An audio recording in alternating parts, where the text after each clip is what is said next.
এই বৃষ্টি বাদলের দিন বিদেশ থেকে বাড়িতে আসলাম, যেই দিন আসবো ওই দিনই বৃষ্টি নামা লাগবে। সব কই, বাড়িতে দেখি না তো। আব্বা, ও আব্বা, কিরে ভাই কই রে তোরা? কিরে ভাই তুই আইসোস? আমি তো ভাবলাম তুই বৃষ্টির ভিতর আসতেই পারবি না। আরে আসতে পারবো না কেন, ঝড় বৃষ্টি যাই হোক না কেন, তোদেরকে ছাড়া কি থাকতে পারি? কিরে কে আইছে রে? কিরে আব্রো, তুই বাড়িতে চলে আইছ? মেজো ভাই তুমি আসছো? দাঁড়াও আমি আসতেছি। আচ্ছা ভাই, আব্বা কই? আব্বারে তো দেখতেছি না।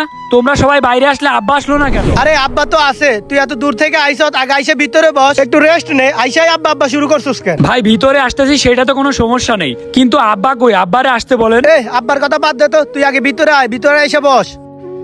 এই নে রফিকুল, 2000 টাকা দিয়ে বাজার থেকে গরু মাংস নিয়ে আমার ভাইটা এতদিন পরে বাহির থেকে আসছে, একটু ভালো মন্দ না খাওয়াইলে হয়? আচ্ছা ঠিক আছে ভাই, নিয়ে আসতেছি। ভাই তুমি রুমে গিয়ে বসো, আমি বাজার থেকে মাংস কিনে নিয়ে আসতেছি, আর তোমার সাথে আমার অনেক কথা আছে।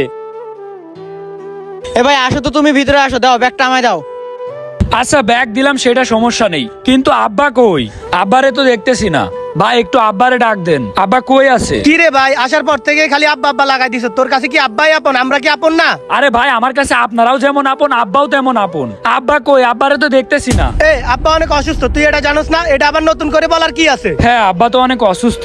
আব্বা কি ঘরের ভিতরে আছে? না ভাই, আব্বা তো ঘরের ভিতরে নাই। কিরে ঘরের ভিতরে নাই? তাইলে কই আছে? আব্বা কি হসপিটালে? না ভাই, আব্বারে তো ঘর থেকে বের করে দিছে বড় ভাই। কিরে ঘর থেকে বের করে দিছে মানে? ভাই এটা তুমি কি করছো? এই আব্বা কই আছে এখন? ভাই ঘরের ওই সাইডে যে ময়লা রাখার জায়গা আছে না, আব্বা ওইখানেই। আব্বা ময়লা রাখার জায়গাতে আছে কেন? আব্বা তো অসুস্থ। আমি আব্বার চিকিৎসা করার জন্য প্রতি মাসে কতগুলা করে টাকা দিয়েছি। আব্বারে থাকার জন্য আমি বাড়ি ঠিক করে দিয়েছি, আর আমার আব্বার কি বাড়িতে একটু জায়গা হলো না? ময়লা রাখার জায়গায় জায়গা হলো? কই আব্বা কই? দেখি তো, এই ধর। আব্বা, আব্বা কই তুমি? আব্বা, আব্বা তুমি এইখানে কেন?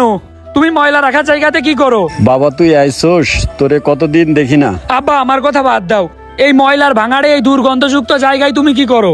আমার বাড়ি নেই নাকি? তোমার কি থাকার জন্য আমি বাড়ি করে দিইনি? তুমি এইখানে কি করতেছো? তোর বড় ভাই তো আমাকে বাড়ি থেকে বের করে দিছে বাবা। বাড়ি থেকে বের করে দিছে মানে? বাড়ি কি ওর নাকি? বাড়ি করছি আমি আমার টাকা দিয়ে। আমার বাড়িতে যদি আমার বাপই না থাকতে পারে, তাহলে ওরা থাকবে কেন? ওদের কত বড় সাহস, আমার অসুস্থ বাপটাকে ওরা ময়লার ভাঙাড়ের ভিতর রেখে দিয়ে ওরা থাকে ভালো জায়গাতে। তুমি এইখানে মশার ভিতরে থাকো, তোমার দিকে একবার তাকায়ও না। তোমার বাড়ি থেকে বের করে দিবে আর তুমি বের হয়ে যাবা? তোমার চিকিৎসা করার জন্য আমি প্রতি মাসে কতগুলা করে টাকা পাঠাইছি, হাজার হাজার লক্ষ লক্ষ টাকা খরচ করছি আমি তোমার পিছে, আর তোমার নাকি এই জায়গায় রাখছে? বাবা আমি আর বেশি দিন বাঁচবো না রে, আমাকে তো কোনো চিকিৎসাই করায় না। চিকিৎসা করায় না মানে? প্রতি মাসে 50,000 থেকে 1 লক্ষ করে টাকা পাঠাই আমি। এর ভিতরে তোমার চিকিৎসা করানোর জন্য একটু টাকা হয় না? তোমার চিকিৎসার জন্যই তো আমি 60-70 হাজার করে টাকা দিই। তোমার চিকিৎসা করাবো এই কারণে আমি বাড়িটাও সম্পূর্ণ কমপ্লিট করতে পারি নাই, সব টাকা তোমার পিছে খরচ করছি। তোমার চিকিৎসা করানোর জন্য টাকা পাঠাইছি। আমার বাড়িতে আমার বাপরে থাকতে দেয় না, আমি যেই টাকা পাঠাই সেই টাকা দিয়ে আমার বাপের চিকিৎসা করায় না। ওদেরকে আমি আজকেই দেখতেছি। আব্বা তুমি চলো।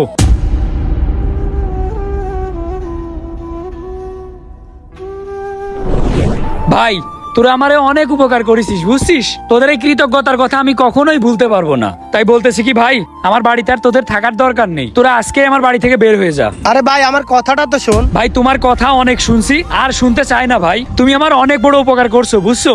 বড় ভাই হিসেবে তোমারে অনেক সম্মান করছি, আর সম্মান আমি করতে পারতেছি না। আমার বাড়ি থেকে বের হয়ে যাও। তোমাদের মতো দয়ালু উপকারী ভাই আমার আর দরকার নেই। এরকম ভাই থাকার থেকে না থাকা ভালো। ভাই আমিও কি বাসা থেকে বের হয়ে যাব? তো আমি কি বড় ভাইরে একা বলতেছি নাকি? তোরেও বলতেছি আজকেই বাড়ি থেকে বের হয়ে যা। ভাই আমি আবার কি দোষ করলাম? আমাকেও বাড়ি থেকে বের করে দিচ্ছ কেন? তোরে বের করবো না তো কি করবো রে ভাই? বড় ভাই যে এত কিছু করছে, এর সাথে তো তুইও ছিলি, মূল লোকটাই তো তুই। তুই যদি বড় ভাইরে হেল্প না করতিস, তাইলে কি ওই একা এত কিছু করতে পারতো? তুই তো হেল্প করেছিস। আরে ভাই তোরা কেমনে পারলি নিজের বাপটারে ময়লার ভাঙাড়ে রাখতে? ছোট ভাইটার কথা না হয় বাদ দিলাম, ও ভীতু মানুষ, এত কিছু বোঝে না। তুই তো বুঝতিস, তুই তো বড় ভাইরে থামাইতে পারতিস। তুই কি থামাইছিস কখনো? ভাই তুমি একটু বোঝার চেষ্টা করো, আমি তো কিছুই করি নাই। আর বড় ভাই কি আমার কথা শোনে একটাও? শোনে না মানে? এখন সব দোষ আমার, তাই না? টাকা নেওয়ার সময় তো আগে তুইও নিছিস। হইছে ভাই, তোদের কথা আমি অনেক শুনছি, আর শুনতে চাচ্ছি না। তোদের এই নাটক দেখে দেখে আমি অভ্যস্ত হয়ে গেছি। তোদের এই নাটক আর করা লাগবে না। তোরা এখনই আমার বাসা থেকে বের হয়ে যাবি, তা না হলে কিন্তু ঘাড় ধাক্কা দিয়ে বের করে দিব। অব্র ভাই আমার, দেখ এই মুহূর্তে আমাদের সাথে এমন করিস না। আমরা এখন কই যাব? এইটা আগে মনে ছিল না? আমি বাপের চিকিৎসা করার জন্য টাকা পাঠাইছি। ওই টাকা কি দিছিলাম তোমাদের পেটের ভিতর দেওয়ার জন্য? তোমাদের পেটের ভিতর দেওয়ার জন্য তো আর দিইনি। বাপের চিকিৎসা করাওনি, বাড়ি করেছি বাপের জন্য। সেই বাড়িতে আমার বাপরেই থাকতে দাও না, থাকতে দাও একটা ময়লার ভাঙাড়ের ভিতরে। আর তোমাদের আমার বাড়িতে বাড়িতে রেখে দেবো, তাই না? ভাই অনেক দয়া মায়া দেখাইছি তোমাদের প্রতি, আর দয়া মায়া দেখানোর মতো কোনো পরিবেশ নেই। তোমরা এখনই আমার বাড়ি থেকে চলে যাও, তা না হলে কিন্তু আমি পুলিশ ডেকে আনবো। যাও, তোমাদের প্রতি মায়া দেখানোর সময় নেই আমার। কি হয়েছে ভাই, তুমি ভাইদেরকে বের করে দিলা কেন? ওরা যেই কাজ করছে ওদেরকে আবার আমি বাড়ির ভিতরে রেখে দিব? তোরও যদি সমস্যা থাকে তাইলে তুইও বাড়ি থেকে বের হয়ে যেতে পারিস। না ভাই, তুমি ঠিক কাজ করছো। আমি ওনাদের অনেক বারণ করছি, কিন্তু ওনারা আমার কথা শুনে নাই। আচ্ছা তাইলে ভিতরে চল, বাপরে হসপিটাল নিয়ে যাইতে হবে। আমি মনে করি একজন প্রবাসীর সব থেকে বড় শত্রু হয় তার আপন ভাই। আপন ভাইয়ের কারণেই অনেক প্রবাসীর পরিবার ধ্বংস হয়ে যায়।